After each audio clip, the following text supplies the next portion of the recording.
You hear it everywhere, self-love. But what does it actually mean? Is it just bubble baths and treating yourself, or is there more to it? Today, we're breaking down what self-love really is and how to avoid sabotaging yourself with quick dopamine hits that feel good now but hurt you later. Spoiler alert! True self-love is about self-discipline too, even when it's not really fun. Hey everyone, Bitsy here, your alien guide to decoding the world of human habits. I've been observing humans for many years now, and one thing that keeps popping up lately is the idea of self-love. At first glance, you'd think it's all about pampering yourself and chasing the easy stuff that gives you instant pleasure, like scrolling through social media, overeating, and skipping your workouts. But here's the truth. Real self-love goes way beyond that. It's about taking care of yourself, even when it means doing things that aren't instantly gratifying. And that's where self-discipline comes in. Without self-discipline, self-love turns into a pretentious TikTok thing where everybody's just posting their bath bombs. But let's dive into why balancing self-kindness and self-discipline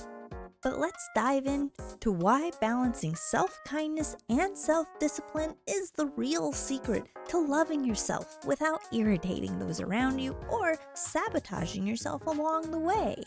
So let's answer the question, what is self-love really? Self-love is about respecting yourself and taking actions that help you overcome self-hate and to thrive as a human being. It's not about doing what feels good in the moment. That's usually called selfishness. Here's what self-love actually looks like. Combining self-kindness and self-discipline. Yes, kindness is a huge part of love. Not just self-love, but all love. Kindness is what we need to bring peace to the universe. And you can learn more about it in my previous videos. So let's talk about being gentle with yourself when you fail or make mistakes.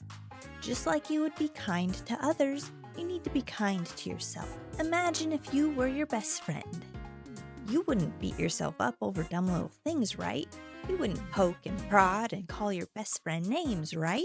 Well, I think you would offer your understanding and support, encouraging them that it's okay and they can do better next time. My alien observations have noticed that humans tend to be their own worst critics, like swatting yourself down, even when you're already really low. It doesn't make any sense. But if you treat yourself like you would a dear friend instead, well then, there's your real kindness. Remember that the only one judging you this harshly is you. But now here's where it gets tricky. True self-love also means having the discipline to protect yourself, just like a mother would smack her child's hand away from a hot stove flame. You need to smack your own hand away from bad behaviors that may feel good now, but will harm you in the long run. And it also means making sure you do the things that you need to be diligent with on a daily basis. Things like eating healthy, regular exercise, and getting enough sleep. Come to mind first. These things make you feel better, but they're not always fun in the moment. Rather, stay up late playing games or eat a bunch of donuts. They're cheaper too. It's not fair. But this is where self-discipline is an act of self-love. It's hard work, but it does pay off. We all love those dopamine hits, whether it's junk food or binge watching TV or doom scrolling on social media. These things are easy and they give us instant pleasure and distraction from life. But too much of it can lead to self-sabotage. Humans have this fascinating relationship with dopamine. It's like your brain's way of saying, yes, this feels good, do it again. But if you chase that feeling all the time, you'll become numb to it, and you'll end up in a loop of quick fixes and temporary solutions. And before you know it, you'll have sabotaged your long-term goals, the ones that actually would make you happy. This leaves you depressed and unsatisfied with life. I should know. This little alien's attempt to flee from self-hate, I overindulged, and it led to some of the worst years in my life. So how do you avoid falling into the dopamine trap? Well, like most things, the key is moderation.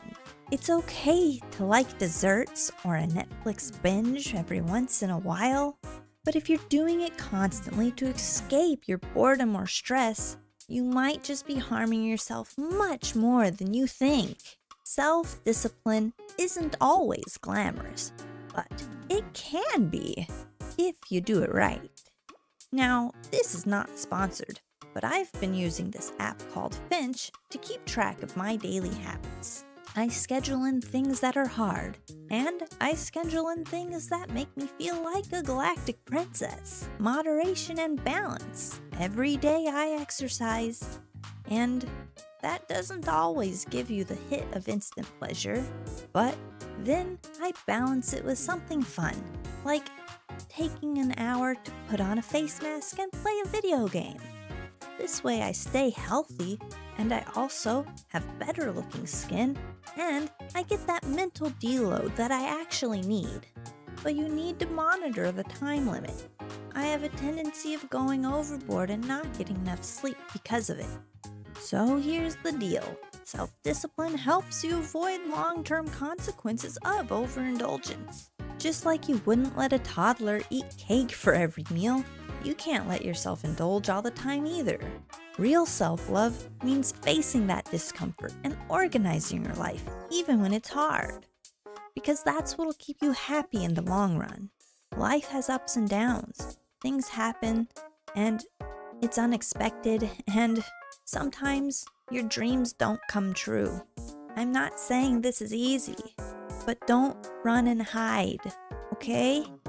It's better to try and face things head on and take baby steps to overcome these problems. Not only will you be more proud of yourself, but you will find satisfaction that you didn't think would come. Take the gym, for example.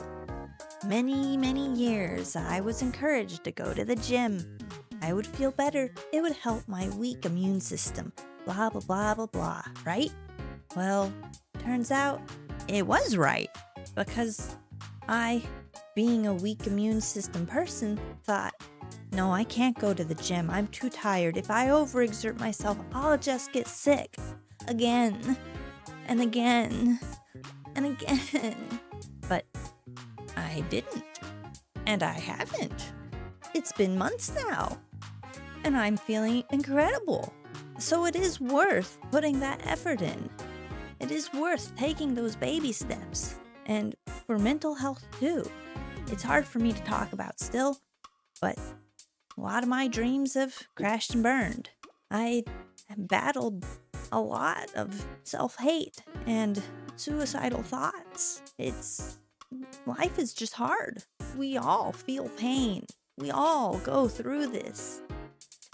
I just think it's different for each one of us because we're all unique individuals. But the solution remains the same. Diligence, balance, self-kindness, self-discipline. So, how do you balance all this stuff in your life? It's so much. And often, when you're all said and done, you just need to take a nap because it feels like you're constantly battling yourself. And you are. But don't worry, the better part of you can win. You can be that person you want to be. Start small. Don't go from 0 to 100 and then crash and burn. Use the Finch app like I've started doing. It's been helping a lot. Or track it via notebook. But do track and make notes of your daily habits. We are a culmination of our daily habits. Start with things that are simple, like clean a room in the house, and not the entire thing. Or clean the bathroom on Tuesdays and the kitchen on Wednesdays. A schedule helps. Even if you don't stick to it all the time, at least you'll have something you can fall back to when you're starting to feel kind of listless. If you're just sitting around scrolling, get up and go for a walk. Now, I know as good as anyone that doesn't always help. But if you can tick something off of your to-do list, well, at least you'll get a little bit of personal satisfaction. And that's probably better than dopamine, honestly. Make sure you stop yourself from eating that second piece of cake. And every time you do so, make a note. I did good today. I accomplished something today. I can be proud of myself. Over time, your mental strength will grow. And you'll be like, what? Brushing my teeth is easy. Now I can try and do something about these spots on my face. And then, who knows? Maybe you'll become a beauty influencer. Okay, I ramble. But it's all about progress, not perfection. Track your daily habits and celebrate your wins. Because when you practice discipline and recognize it, you'll be very proud of yourself for sticking to it, even when it's hard. And after that, self-love will come much easier. After all, self-love includes giving yourself credit for pushing through the tough stuff. Some days you have to congratulate yourself for things as simple as, I curled up in a ball and I made it through the day. Didn't hurt myself, didn't hurt others. That's a win. Other days, you'll have great days and you'll be like, wow, I went to the gym, I put on some makeup, that felt sexy. Awesome! Make sure to make notes of this. And the next time you feel like curling up into a ball, you can be like, oh, last week on this day, I did really good. I may not feel super great right now, but I'm gonna stick to my plan. Try and do at least one thing today. And tomorrow, I'll feel even better and do amazing. Or at least 2 things. You are making progress, and that's what counts. Now, all this self-love can be seen as kind of pretentious, especially when you want to include things like looking nice and feeling good. A lot of people think if you want to go to the gym and look good and make sure you're learning how to keep your hair from being a crunchy, gross mess. Oh, that's bad. That's pretentious. I can't do that. My friends will hate me. They will not hate you, okay? Even if they're struggling, you can still be a beacon of inspiration and not pretentious. Be honest about your discipline and your struggles, and they will recognize it. Be proud of yourself for sticking to it. Nobody likes a show-off, but if you're genuine, your friends will support you. Real self-love isn't about impressing others. It's about taking care of yourself. And that is not selfish, because this will benefit all of those around you if you're doing it properly. Be honest about what your progress looks like to yourself and to those around you. And ask for encouragement. There's no reason you have to do this alone. So here's the takeaway. Self-love isn't about treating yourself.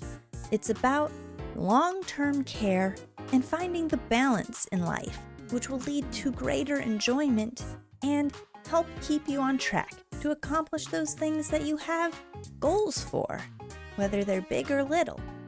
They all are important to you, therefore, you need to be important to you. Does that make sense? Anyway, you're the one steering the ship, and sometimes that means you have to say no. But you will protect yourself in the future, and that is very important.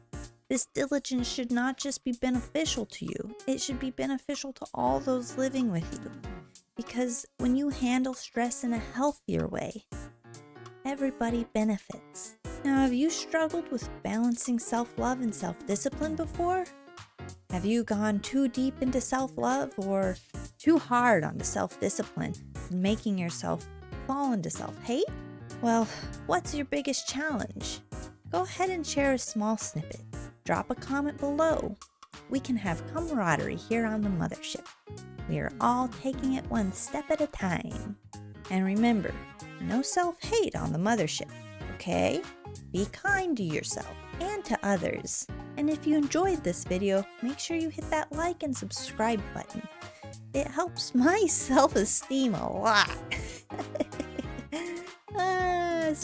Some days the numbers do matter.